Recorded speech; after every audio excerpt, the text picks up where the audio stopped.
కర్నూలు నగరంలో భారీ అగ్ని ప్రమాదం చోటు చేసుకుంది. బాలాజీ నగర్లోని ఓ కూలర్ తయారీ కేంద్రంలో ప్రమాదవశాత్తు మంటలు చెలరేగాయి. అగ్నిమాపక సిబ్బంది ఘటనా స్థలానికి చేరుకుని మంటలను అదుపు చేశారు. దాదాపు 400 కూలర్లు అగ్నికి ఆహుతయ్యాయని ప్రభుత్వం తమను ఆదుకోవాలని బాధితుడు కోరుతున్నారు.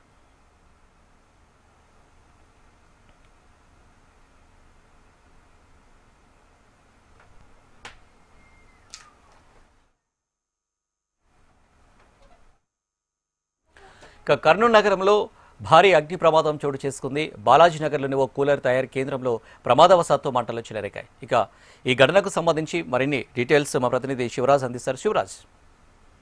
అనిల్, కర్నూలు నగరంలోని బాలాజీ నగర్ లో భారీ అగ్ని ప్రమాదం చోటు చేసుకుంది. ఏదైతే రాధాకృష్ణ అనే వ్యక్తి కూలర్లు గోడౌన్ నిర్వహిస్తున్నాడు. అతను వేసవికాలం దగ్గర పడడంతో దాదాపు 400కు పైగా కూలర్లు ఏదైతే సిద్ధం చేశాడు. అయితే ప్రమాదవశాత్తు ఈ రోజు ఏదైతే గోడంలో ఒక్కసారిగా అగ్ని ప్రమాదం జరగడంతో సుమారు 400లకు పైగా కూలర్లు ఒక్కసారిగా అగ్నికి హాయితాయని చెప్పారు.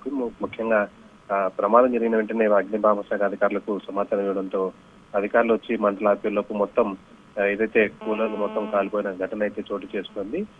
దీని పట్ల ఏదైతే జరిగిన ఘటన పైన ఇటు అధికారులు కూడా విచారణ అయితే ప్రారంభించారు. అయితే దాదాపు 10 నుంచి 15 లక్షల వరకు నష్టం జరిగినట్లుగా వ్యాపారి అయితే చెప్తున్న పరిస్థితి. తనను ప్రభుత్వం ఆదుకోవాలని చెప్పి వ్యాపారి కోరుతున్న పరిస్థితి ఉంది అని. Right Shivraj, thank you.